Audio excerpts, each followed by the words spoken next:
নমস্কার, বিদেশে বাঙালিতে স্বাগত। বিদেশে বাঙালিতে এখন চলছে জার্মানি পর্ব।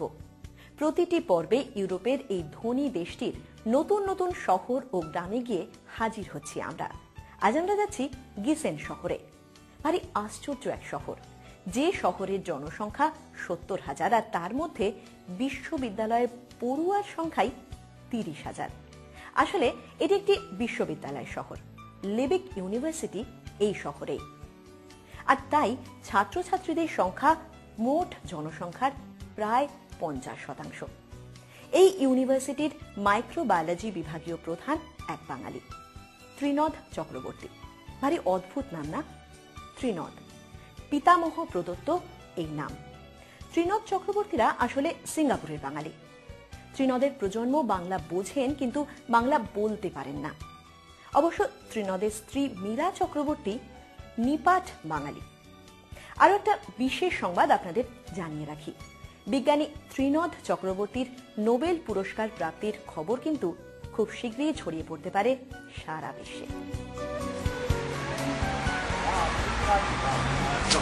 This area is the university area. All this is the university area.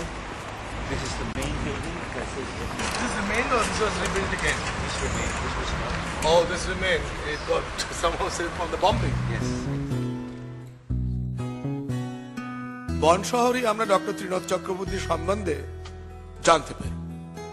তাই যত তাড়াতাড়ি সম্ভব বিশ্ববিদ্যালয় শহর গিজেনে আমরা পৌঁছে যাই। জার্মানিতে এমন বিশ্ববিদ্যালয় কেন্দ্রিক শহর অবশ্য যথেষ্ট, আর যার নামে এই বিশ্ববিদ্যালয় তিনি কৃষি রসায়নবিদ অধ্যাপক লিবিক। একটি মজার কাহিনী আছে। লিবিকের এক সহকর্মীর কন্যা ডায়রিয়ায় ভুগছিল। চিকিৎসক তাকে বলেন শুধু তরল কিছু খেতে, অথচ মেয়েটি দুর্বল হয়ে যাচ্ছে। লিবিক তখন চিকেনকে গলানো যায় কিভাবে তার চেষ্টা করতে থাকে। অল্প সালফিউরিক অ্যাসিড, হাইড্রোক্লোরিক অ্যাসিড দিয়ে শক্ত খাদ্যবস্তুকে তরলে পরিবর্তনে তিনি সক্ষম হলেন এবং তৈরি করলেন স্যুপ। স্যুপের আবিষ্কার কর্তাই কিন্তু এই রসায়নবিদ লিবিক, আর তার নামেই বিখ্যাত লিবিক স্যুপ। রাসায়নিক সারের আবিষ্কারকর্তাও কিন্তু তিনি। আর এই বিশ্ববিদ্যালয় তৈরি হওয়ার অন্যতম কারণ ছিল ষোড়শ শতাব্দীতে মার্টিন লুথার অভ্যুদয়। ওই সময় অন্য আরেক বিশ্ববিদ্যালয়ের বেশ কিছু গোঁড়া ক্যাথলিক অধ্যাপকরা এই বিশ্ববিদ্যালয়ের গোড়াপত্তন করে। দ্বিতীয় বিশ্বযুদ্ধে এই শহর একেবারে বিধ্বস্ত হয়ে পড়েছিল।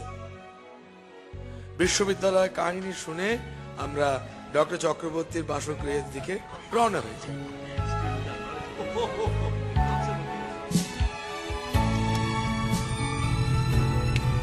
আপনার তাহলে আসতে কোনো অসুবিধা হয়নি? ট্রেনের কানেকশন ঠিক ছিল? হ্যাঁ, আমরা শিখে গেছি। শিখে গেছেন?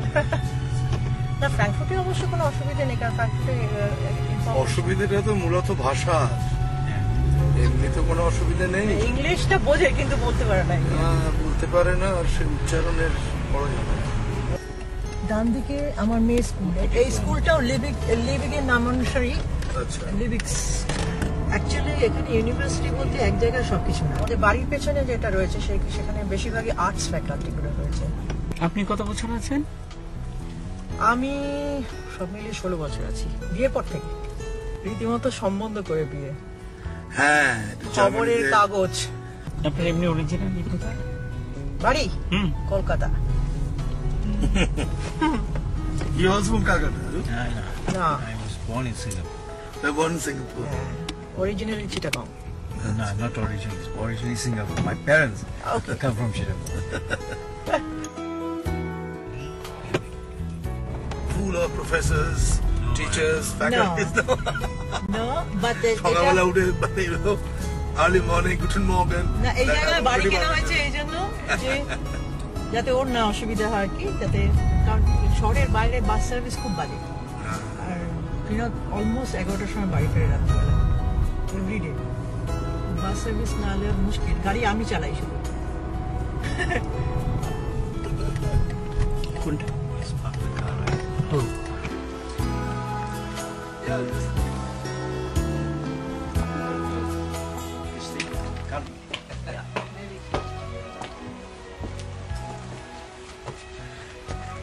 আমাদের ছোট কুটির। না, ভালো কুটির। ভালো কুটির। Hello. Hi. Hi boy, what's your name? Anand.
বিয়ে হয়ে যখন শ্বশুরবাড়ি এলাম তখন দেখলাম যে বাংলা চল খুব কম, মানে শাশুড়ি বাংলা বলেন, শ্বশুরমশাই বলতে চান না, কারণ শ্বশুরমশাই যেহেতু চিটাগাংয়ের লোক, বাংলা বললে একটু অসুবিধা হতো, সেই জন্য ছেলেরা খুব একটা বাংলা কেউ শেখেনি, সবাই বলতে পারে, বুঝতে পারে, কিন্তু বলতে চায় না। তো প্রথম প্রথম যখন আমি ওর সঙ্গে কথা বলতাম তখন প্রায় বলতো যে সে ইন ইংলিশ। আমি একবার বললাম যে আমি বাংলাতে বলবো, তুমি বোঝো কি না বোঝো সেটা তোমার প্রবলেম। এই করতে করতে দেখলাম ছেলে মেয়েরাও সেই জন্যই বাংলা শিখেছে। এখন যেটা হয়, আমরা হয়তো ডাইনিং টেবিলে বসে আছি, ছেলে মেয়ে যখন বাবার সঙ্গে কথা বলে বাঁদিকে বাবার দিকে তাকিয়ে যেমন কথা বলে কিংবা ইংলিশ বলে, আর যখন আমার সঙ্গে কথা বলে ডান দিকে তাকিয়ে তখন বাংলা কথা বলে।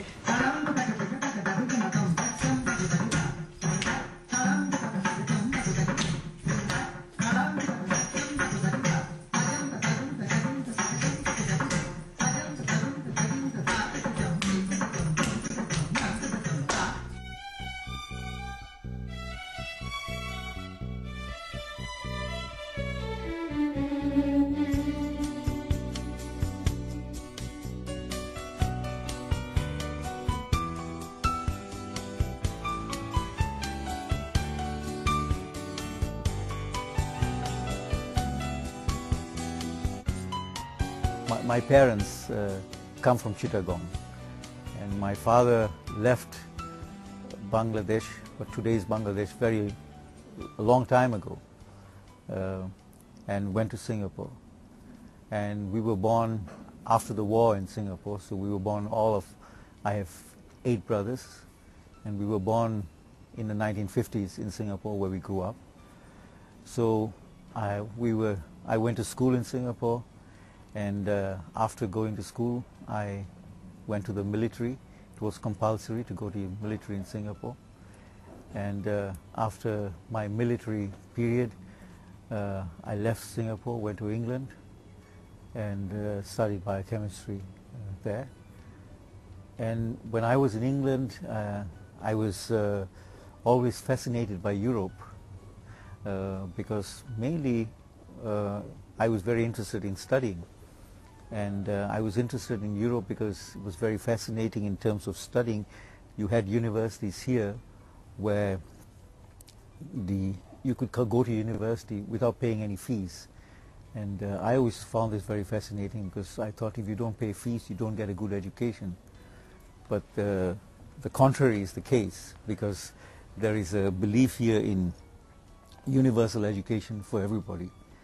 And here in Germany? In Germany, but not only in Germany, but also in many parts of Europe, in the northern part of Europe, in Sweden, in Finland, in Norway, large areas of Europe, in France and Switzerland. So this was a very fascinating. But I found also that coming to a place like Europe, was completely different in terms of culture to what we knew from the British and from the times that we lived under the British.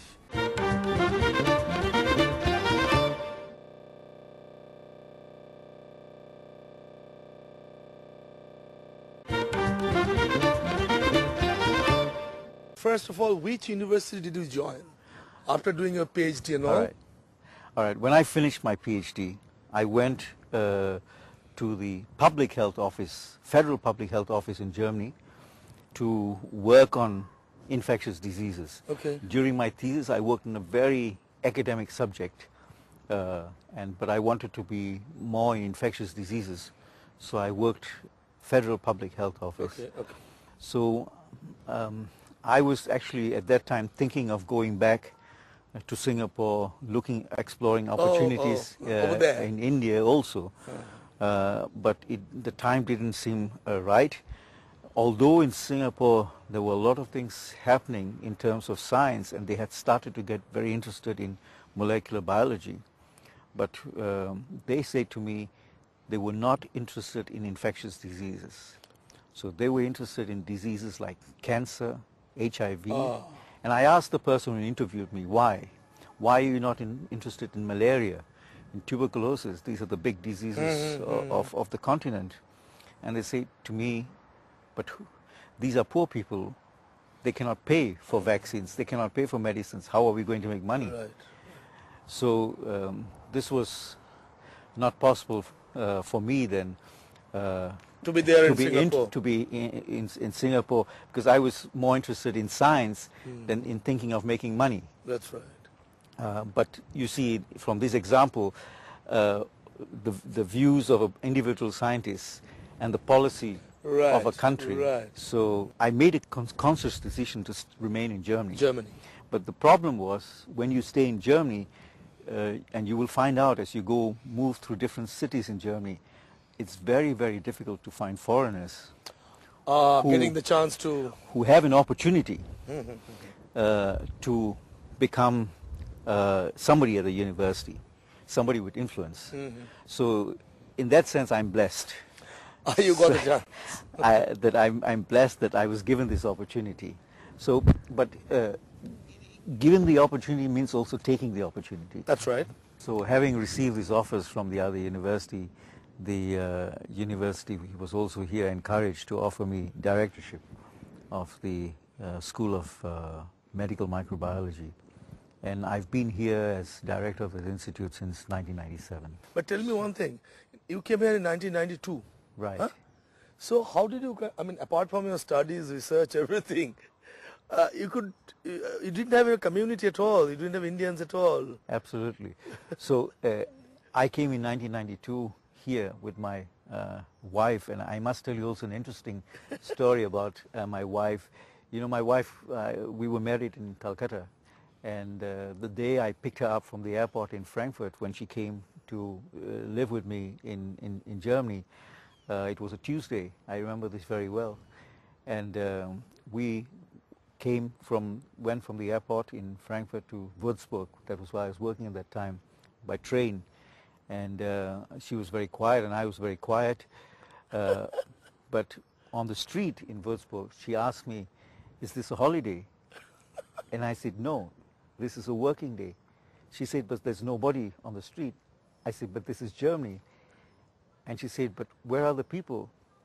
I said, "There are enough people here, but it's not like in Calcutta, where people are teeming and there are millions on the roads. Here, the population is very much less, so you will hear very little from people and the sounds of people.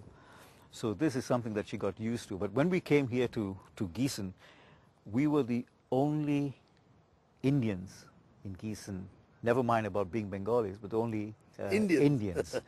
And I remember that my wife feeling so lonely that she took the telephone book and looked for all the known Indian names, and mainly for Bengali names. And in the meantime, this has been a very successful endeavor. So we have about 250. Now? Today we have about 250 students. Indian students studying in the University of Gießen. In fact, I think it's now quite well known to many students in India that there's tremendous opportunity to study in Gießen. And we have people from the north, from the south, from Bengal, from Delhi, from Hyderabad, from Chennai, everywhere. So we have now, in that sense, recreated the atmosphere that we wanted. This is, of course, also a very happy occasion for us, because it means that on days like Holi, we will have 100 people here. And if you talk with my wife, we have actually some very nice pictures of people celebrating Holi here in this very house. Oh, that's fantastic, because at least, the culture is necessary. After all, about being born in Singapore, you got married to a Bengali girl. I am a Bengali by statistics. Yeah, that's true.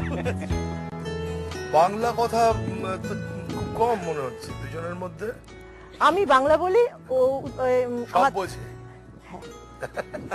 এখন সব বুঝে গেছে। কিন্তু যখন এই পাড়ায় এলেন, এই ইউনিভার্সিটি পাড়ায়, এখানে তো নেই কেউ, ইন্ডিয়ান তো নেই কেউ, ছিল না ওই সময় বোধহয়। ঠিক কথা, কিন্তু what was the way out? না, আমি ওই জন্য গাড়ি চালানোটা শিখিয়ে নিয়েছিলাম আর আমি 90 সালে এসেছি। 92 সাল থেকে আমি ফ্র্যাঙ্কফুর্টের বেঙ্গলি অ্যাসোসিয়েশনের সঙ্গে কালচারালি যুক্ত, সেই জন্য আমার খুব একটা অসুবিধা হয়নি। আর তাছাড়া আমার অনেক জার্মান ফ্রেন্ডও এখানে আছে, মানে সেটা হয়েছে এদের সব কিন্ডারগার্টেনে যারা মাটা থাকেন তাদের সঙ্গে আলাপ টালাপ করেন, মানে মেলামেশা করতে পারলে, ল্যাঙ্গুয়েজটা বলতে পারলে খুব একটা প্রবলেম হয় না। Fine. Suppose a gentleman out here suddenly receives information or some kind of news that he is going to get overwhelming the best award in the world. What would be your feeling like? এই subject নিয়ে উনি কাজ করছেন, হতেই পারে এটা খুব interesting subject নিয়ে কাজ করছেন। না, নিশ্চয়ই আমি গর্বিত বোধ করব। বিশেষ করে একটা এমন ইউনিভার্সিটিতে হেড অফ দ্য ডিপার্টমেন্ট হয়ে আনন্দিত হব, গর্বিত হব নিশ্চয়ই। আমরা তো ফেটে পড়ব, আমরা বলবো তো আমাদের বাঙালি বলবো। মহাদেবীর আগমন বার্তা, আনন্দময়ী মহামায়ার পদধ্বনি, অসীম ছন্দে বেজে ওঠে রূপলোক রসলোকে আর নব ভাব মাধুরীর সঞ্জীবন। আজ এখানে শেষ করছি। আবার আপনাদের সঙ্গে দেখা হবে আগামী সপ্তাহে ঠিক এই দিনে এই সময়, তবে অন্য কোনো শহরে। নমস্কার।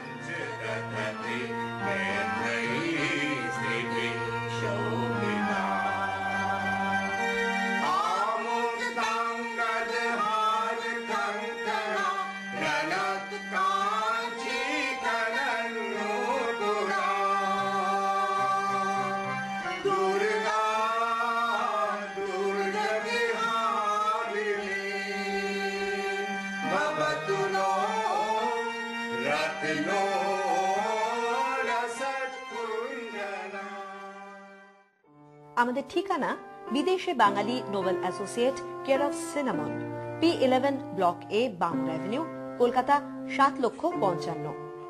আমাদের টেলিফোন 9331005089 এবং 9830168962। আমাদের ওয়েবসাইট www.bideshebangali.com। আমাদের ইমেল bideshebangali@gmail.com।